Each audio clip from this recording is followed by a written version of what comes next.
Now when I was about 15 years old, I made an AK-47 model that I put up on the Unity Asset Store. So I made a model, I made some textures, I made some animations, and I put it up for about 25 bucks. I was surprised because I actually sold a few copies and I made some money, which for me at the time was really nice. Looking back at it now, it was a pretty terrible model, but now that I have some more experience, I decided I'm going to try again. I'm going to make a much more detailed model and I'm going to try to texture it better. So in this tutorial, I'm going to show you guys how to model a pretty detailed AK-47. And if you guys like that tutorial and want to continue on that, I invite you to check out my Patreon, where I'm also going to teach you how to texture it, how to apply some cool procedural materials, and how to add some animations that you can later use for a video game. Now the first thing we have to do is take our default cube, and we're going to play around with the vertices so they line up with the receiver part of the gun. So that means we're going to make it a little bit longer than the default cube, and we're also going to make some angles at the bottom like you can see here. And then we're going to go to top view and we're going to compress the cube so the whole shape is a little bit more thin.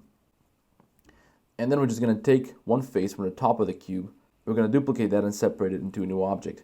And then from that we're going to take the edges on the sides and we're going to extrude those upwards, and that's going to be the top part of the receiver. You can see here, that's like the cover of the gun. And then we extrude those again, and the new edges we just extruded, we're going to scale them inwards a little bit.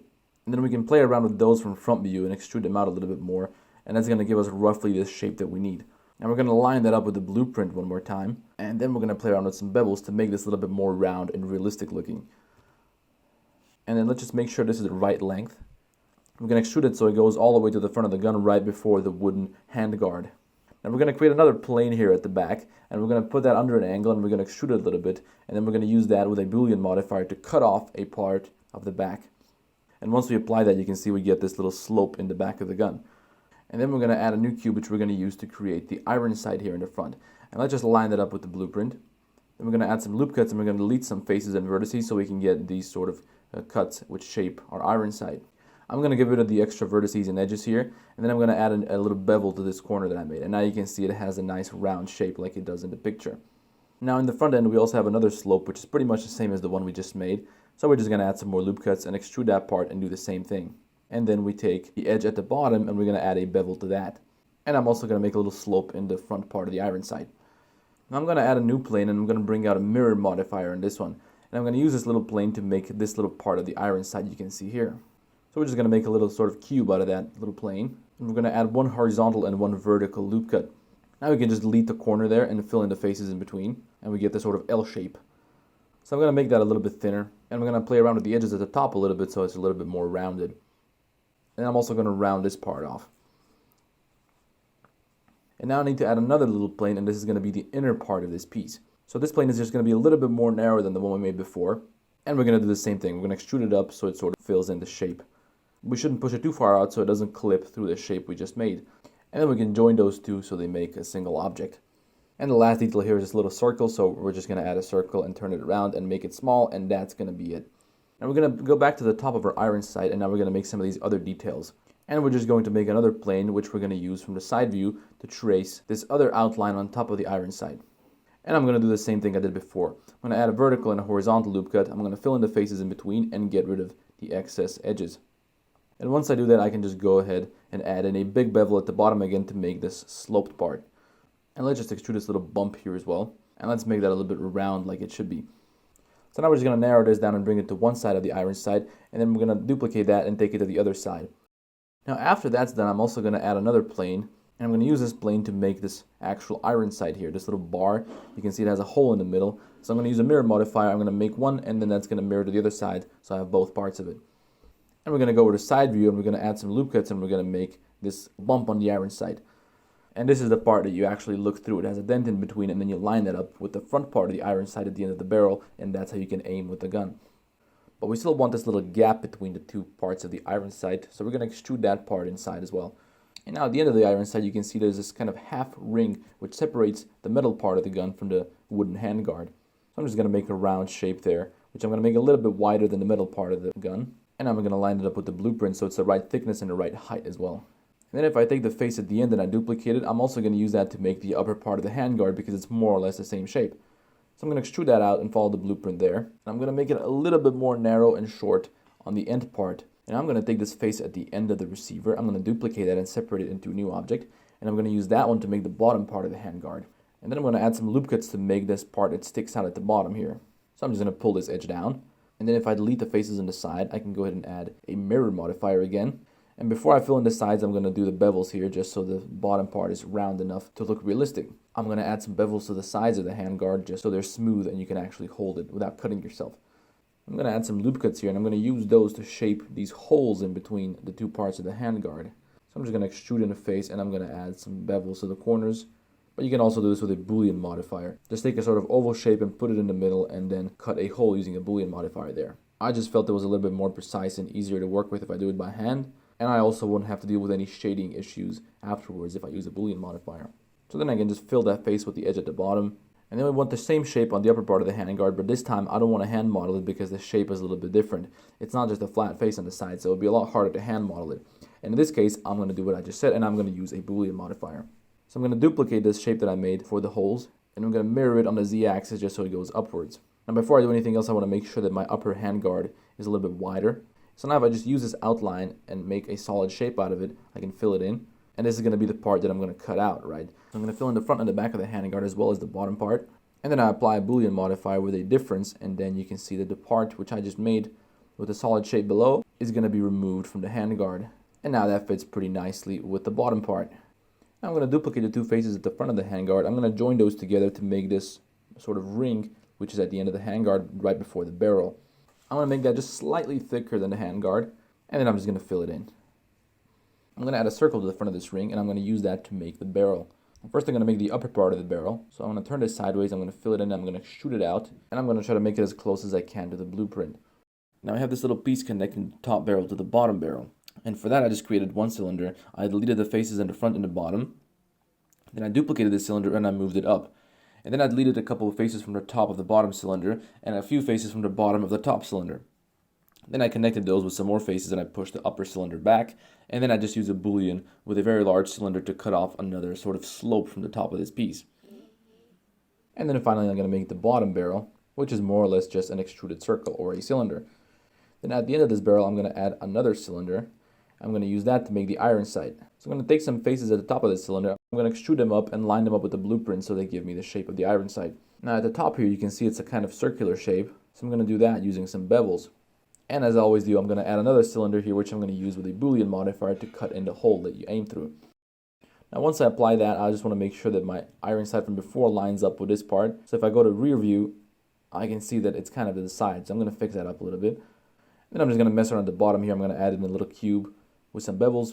And then I'm going to duplicate that once or twice and put it on the other part of the barrel so that it can hold this sort of bar at the bottom of the barrel. And then I'm going to use a plane with some bevels to extrude out that bar. Now at the back of the receiver, or the top part of the receiver, we have this little square piece. So again, with a Boolean modifier, I'm going to cut in a hole like that. And then I'm going to take the shape from the middle. I'm going to duplicate that, and I'm going to extrude it back out so it kind of sticks out. Now if you look closely, this shape has some kind of ridges. Now this is a very small detail. You don't really have to do this, or maybe you can do this with a normal map or some textures. I wanted to hand model it, so I just made some very simple shapes here that I duplicated with an array modifier, and I placed them all the way down this little square so it looks more realistic. Now at the back, at the bottom part of the receiver, we want to make this little metal ring that connects the handle to the receiver. So we're going to use a plane for that, and we're going to make sure it has the same angle as the bottom part of the receiver. Then we're going to extrude it out according to the blueprint. We're going to make it a little bit more narrow, and we're going to give it a circular shape using some large bevels at the edges. Then I'm going to make another plane. I'm just going to use that to very roughly outline the shape of the handle. Now most handles are pretty different on the AK-47, so it doesn't have to be too precise, but just get it roughly to what it is in the picture. I'm going to flatten this and then delete the extra edges on the side because I don't need any of those. And then to make that a little bit more round, I'm going to use some bevels. And finally, you make the whole shape round using some more large bevels on the main edges. And then we can play around with the scale just so it fits into the handle ring. Now I'm also going to shoot another edge here, and I'm going to use that to make this rim around the trigger. That's a very simple shape. We're just going to make the inner outline, and then we're going to use a solidify modifier to make it a little bit thicker. Then we have this little shape which we just make using a cube, and we play around with that a little bit so we give it some more details.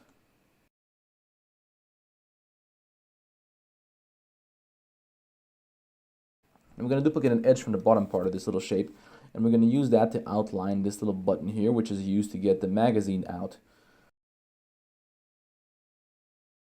And then we do the same thing with the trigger. We just outline the shape, fill it in, and then we add some smooth shading to it. Now if you also want to animate the gun, you want to make sure that you get the bolt right, because this is the part that's actually going to move later.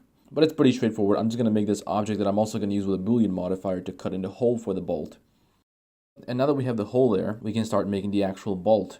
And for that, I'm just going to use a plane, which I'm going to remodel a little bit so it fits inside the hole. And it kind of has the same shape as the side of the receiver, or this upper part of the receiver. Then I'm going to add a loop cut here, and I'm going to make a little part stick out. And this is where the handle for the bolt is going to be. And now for the actual handle, I'm also just going to use a small plane, which I'm going to extrude out. I'm going to mess around with this cube a little bit. And you can see from top view in the blueprint, it kind of sticks out pretty far there. I'm going to try to trace that approximately, but it doesn't have to be too exact. You also want to make sure that the handle and the bolt are in the same object. But those two should be separate from the rest of the gun. And this is important because when you animate them, you want the bolt to be able to move separately without moving the rest of the gun. And now we're going to go ahead and make the buttstock for our gun. And this shape is pretty easy to make. We're just going to add a plane to the back side of the gun. We're going to extrude that out so it lines up with the blueprint. Then we're going to make this little part stick out on top. Also make sure that you make the bottom part line up with the blueprint because that's the most important part of the shape. We're going to make the top part sticking out here a little bit more round than the rest. You can play around with this because not every AK has the same buttstock. Now at the back part of the buttstock, you have this rubber pad, and that part is a little bit rounded off. So I'm going to make a shape which is only slightly rounded, and I'm going to use that with a Boolean modifier to cut a part out of this little rubber pad, and that way it's going to have that round edge at the back. Now we also want to make the safety handle. We're going to place a plane, and again we're just going to trace the blueprint. Bring that forward, bring the vertex from the bottom up a little bit so you have the angle at the bottom. And then extrude that face so you have this little part sticking out. And then we can use bevels to make the round parts because you can see the back part here is practically circular, so we need some very wide bevels there. And we're also going to make the other edges a little bit smoother. And then you can do the same thing for the other part of this safety bar. You can see it has a sort of inner edge as well that sticks out a little bit again. But you don't have to do this. You can also do this with just a normal map. And then I'm just going to work on some more details here. I'm also going to add a bunch of circles here around the body. I'm going to make sure those are part of the same mesh or the same object. And then I'm going to use a Boolean modifier again to make some dents in the receiver. Then after that, I'm also going to use a Boolean to cut in a hole for the magazine. After I roughly get the shape, I'm just going to extrude it inwards. I'm going to fill a shape in, and that's going to be the hole for the magazine. And now the last part we have to take care of is the magazine. And for the magazine, we're just going to take a plane and we're going to try to make it so it has the same shape as the hole at the bottom of the receiver. And then we're going to play around with that a little bit so it looks a little bit more like a real thing. And then we're just going to extrude that down by a little bit, and we're going to delete the top and the bottom faces. Now don't worry too much about the shape or the length of the magazine yet. We're going to get that afterwards using an array and a curve modifier. So for now, let's add some loop cuts, and we're going to extrude those in to get these sort of ridges along the magazine. And then once that side is ready, we're just going to duplicate everything across the 3D cursor. Now after we get that part done, we're going to add a really large circle, and we're going to try to make it so the circle sort of follows the magazine and the blueprint in the background. And then we're going to delete the rest of the circle and only keep the part which goes along the magazine. Now we can just turn that circle into a curve, and then if we add an array modifier to our magazine, and we combine it with a curve modifier, then we can just go ahead and follow the curve, and it's going to give us the shape that we want. Then after we apply that, we're going to delete some parts at the top here, and the reason we're doing that is because you can see the top of the magazine is a little bit different. It doesn't have those ridges. So we're going to extrude this part again, but this time we're going to remove some of the extra vertices so we don't have the ridges continuing on the top of the magazine. And I'm just going to do the same thing at the bottom. I'm going to extrude this face a little bit, and I'm just going to delete these ridges at the bottom here. Then I'm just quickly going to make this shape here where you can see that at the bottom of the magazine we have these kind of lines. I don't know what these are for, but they just kind of look like an interesting detail. Then I'm also going to go to the top face, and I'm going to use the Insert Faces tool, and I'm going to scale the face on top and downward just a little bit and extrude it inside towards the magazine. And that way it looks like the magazine is hollow like it should be. And now if I just take the faces on the sides and extrude those up a little bit, I can also make these parts on the sides which sort of hold the bullets in place. And after we put that together, we're just going to bring the magazine back into place and try to line it up with the blueprint. Now since we were messing around with the shape of the magazine, we're also going to want to adjust the hole in the receiver so that the magazine actually fits inside and doesn't just clip through the edges. Well, I hope that gives you a better idea of how to make some gun models in Blender. Again, I'm going to keep working on this model on my Patreon, so if you want to learn how to make this thing game ready, please check that out. But thanks for watching guys, and I hope to see you around.